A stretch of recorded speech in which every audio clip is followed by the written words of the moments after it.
السلام عليكم ورحمة الله وبركاته. ازيكم حبايبي، عاملين ايه؟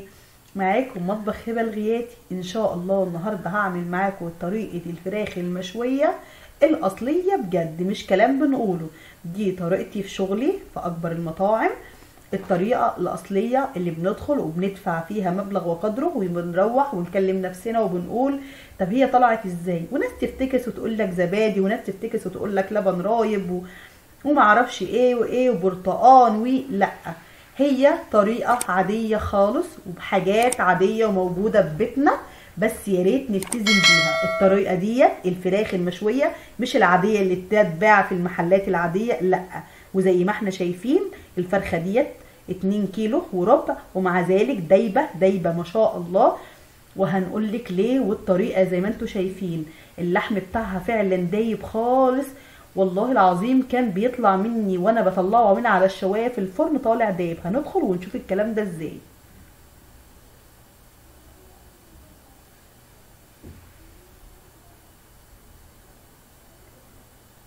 اول حاجه معانا هنا حاجات بسيطه جدا وهنعملها. معانا 2 من الطماطمايه و2 من البصله المتوسطه، 4 أو 5 فصوص توم، ومعايا بس نص قرن كده او قرن كامل من الفلفل الاحمر. وحطوه ما تخافوش، حتى لو حراق مش هيبان، هيديلنا طعم جميل خالص ومختلف.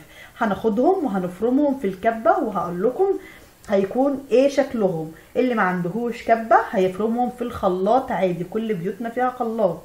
تمام، هنعملهم نقطعهم قطع صغيره، وممكن نحط نقطتين خل، وزي ما هما كده في الكبه هيتفرموا من غير اي حاجه. اما لو في الخلاط ممكن نحط لهم معلقه خل.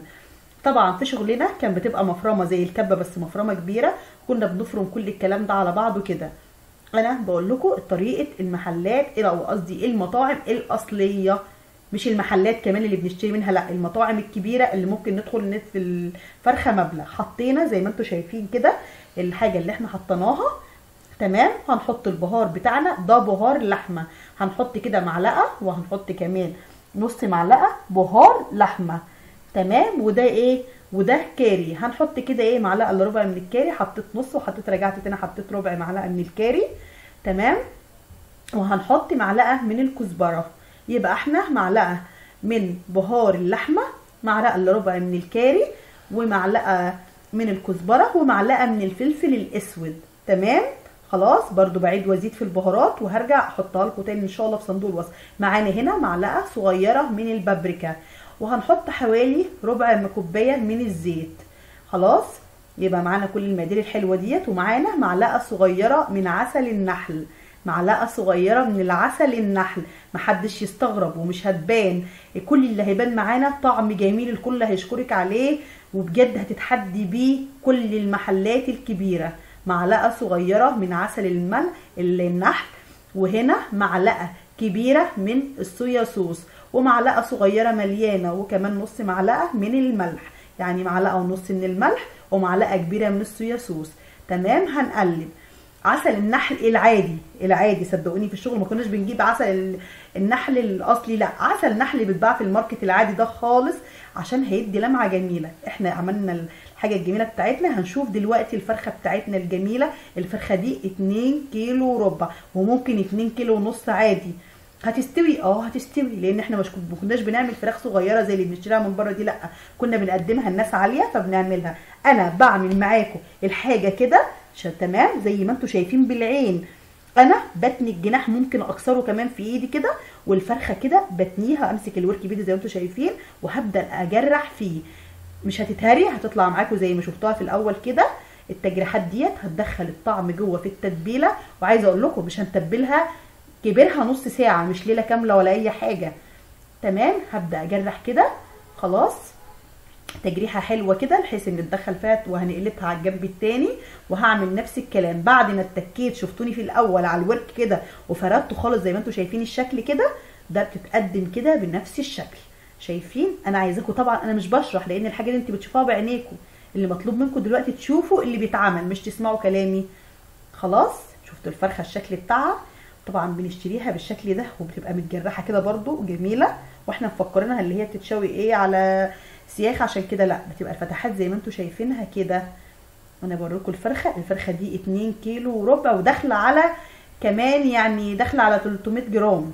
تمام خلاص. احنا بقى مسكت التتبيله وشبعتها بايدي كده ماشي. بعد كده هناخد طبعا دي هنحطها، بس احنا دلوقتي بنشبع كل التتبيله كده في الفرخه. شايفين صابعي انا بعمل ايه؟ شايفين صابعي انا بشبع الفرخه بالتتبيله. خلاص هنقلبها برضو على الجزء التاني، وهاخد من التتبيله اللي انا عملتها تمام اللي هي البهار، واهم حاجه معلقه الصويا صوص وربع كوبايه الزيت ومعلقه عسل النحل مهمين جدا. انا نقلت الفرخه زي ما انتم شايفين، مش هسيبها ليله ومش هسيبها 6 ساعات، كانت نص ساعه جميله قوي. معاكم ساعه تمام، معاكم ساعتين تمام، بس عايزه اقول لكم انا بعمل لكم الطريقه اللي كنا بنشتغل بيها. كنا كبرنا نص ساعه، وهروح دلوقتي نريحها النص ساعه اللي انا قلت عليها، وهبدا ارجع معاكم تمام، وهوريلكم بقى الايه الحاجه الجميله اللي دايما هبه الغياتي بتعملها معاكم، وهي الشوايه البيتي الجميله اللي بديله للشوايه كلها. صينيه عاديه عندي وبحط فيها ورق الفويل، وممكن لو ما عندكيش تمام، بس انا بحط فيها ورق الفويل عشان بعمل نفسي شكل شوايه جميل. بحب العين طبعا تشوف منظر جميل، وفي نفس الوقت بحب ايه ان الحاجه ما تتحرقش. ومعايا الشبكه الجميله بتاعتنا اللي انا حطيتها قدامكم ديت. قلت الشبكه دي قبل كده في كل الفيديوهات ب 15 جنيه، بجيبها من عند مستلزمات البوتاجازات ب 15 جنيه. خلاص. واللي مش لاقيها ممكن يجيب الشوايه الثانيه اللي بتتفتح دي ويقص الايد بتاعتها ويقصها ويعملها كده، دي رخيصه. شوايه جميله، وانا بقول لكم انا بنضفها كده وجميله قوي، بتتغسل بعد كل مره. خلاص. وبحطها على الصينيه كده وببدا اشوي عليها اي حاجه عندي. عملت معاكم قبل كده الكفته بتاعت البرغل والكل شكرني عليها وكانت جميله جدا، وعملت البط برده بنفس طريقه المطاعم وكان جميل جميل جميل. دلوقتي هجيب الفرخه بتاعتي وهحطها بالشكل اللي انتوا شايفينه ده، وبفرد برده الورك وبفرد الفرخه. انا عايزه اعملها بنفس الشكل الجمالي اللي بناكلوه في المطاعم، كنت بعملها للناس وبنقدموها وكنت ناس بتشكرنا عليها جدا. انا حطيت باقي التتبيله، وطبعا اللي ينزل عادي لان هضيف عليه ميه دلوقتي، والبخار بتاع النكهه ده كله هيطلع وهيسويها لانها بقفله عليها، فكل البهارات دي هتطلع النكهه بتاعتها الجميله، مش هتطلع بره، هنستفاد بيها بره يعني عادي. واحنا بننزل كده وحطينا شويه ميه قد ايه هبه؟ حطي كوبايتين ميه، وبعد نص ساعه بيكشفي عليها كده ايه، مش اكشفي، شيل الشبكه بس وبصي على الصينيه، شيل الشبكه مقفوله زي ما هي وبصي على الصينيه، لقيتها نشفت زوديها مفيش مشكله. بعد نص ساعه وساعه الا ربع حطي كوبايتين ميه، حوالي 200 مللي الكوبايه، حطي كوبايتين ميه تمام. الاسرع معاكي حطي ميه مغليه، انا كانت الميه غلياها بس كانت دفت شويه. خلاص حطيتها تمام. وكل فتره بتاخدي ايه طبعا نقطتين، وممكن تسيبيها للاخر عادي زي ما انا سبتها. انا غطيتها دلوقتي بورق الزبده لان زي ما قلنا ان الفويل بيبقى غير صحي، فلازم نحط عازل كده ورق زبده. لو عندك ورق ابيض عادي كده ممكن تحطيها. هقفل عليها مره خلف بكده ومره العكس، بس على كده تمام. دلوقتي انا بقطع الفويل بتاعي خلاص، وهاجي بالعرض وهعمل نفس الحاجه زي ما انتم شايفين كده. دلوقتي هوديها على الرف التحتاني خالص، مش هعملها على الشبكه، لا، على الرف التحتاني في فرن البوتاجاز او فرن الغاز بتاعنا تمام، على درجه حراره 200. الناس اللي مش بتظبط الحراره عادي فرن البوتاجاز الدرجه العاديه خالص، اعلى درجه في البوتاجاز. خلاص. اللي عندهم فرن كده، شوف بوريكم احنا هنكشف زي ما انا بوريلكم كده، بقول لكم ايه، هنبقى نشيل كده ونبص على الصينيه تمام. بحب اوريكم كل حاجه وبحب اعمل كل حاجه. بصوا احنا ممكن نعري بالسكينه واحط السكينه كده، لقيت الفرخه خلاص استوت معايا همسكها بالسكينه وبايدي، خلاص الفرخه كده استوت. هبدا بعد كده اطلعها من الفرن بعد ما الاقيها استوت، ولا عريت زي ما اوريكم حته تشيلوا ورق الفويل كده وهتبصوا. اهم حاجه الورك، لقيتوه داب معاكم بقى جميل، الفرخه بتاعتنا استوت خلاص. هنطلعها من الفرن، ادي الفرخه بتاعتنا استوت وبقت جميله جميله جميله بدون فحم وبدون اي حاجه ضاره. شايفين؟ انا عايزه اقول لكم ان اللي سبت لما الميه نشفت خالص جميل، بصوا اتحمش كده بس بقى جميل جدا جدا جدا. الفرخه دايبه والله العظيم، دايبه دوب، دايبه لدرجه ان كانت بتدوب ان في جناح كده نط، وفي ناس بصوا كلته. قلت له هقول للمشاهدين انت اللي كلت الجناح، بس يلا ان الله حليم ستار. انا باخد شويه من الخلطه. تمام. ومعايا ايه هنا بقى؟ معايا معلقه دبس رمان ومعلقه من الصويا صوص ومعلقه عسل نحل صغير ومعلقه زيت. كل الحاجات ديت ده خليط تلميع، هكتبه لكم في صندوق الوصف. بصوا في صندوق الوصف. تمام.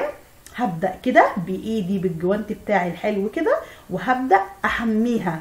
تمام. خلاص كله كده كاني بعمل لها شاور. خلاص شبعت اللي بخليط التلميع اللي هيديلها شكل جمالي زي ما شفتوه، وهنروح نحطها تحت الشوايه.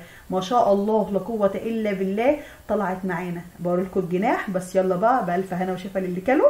بصراحه نط وخدوا، انا كنت عايزه اركبه لكم بس يلا. تمام. اتمنى يا رب ان الوصفه بتاعتنا تنول اعجابكم، واذا عجبكم الفيديو لايك وشير وسبسكرايب للقناه، والسلام عليكم ورحمه الله.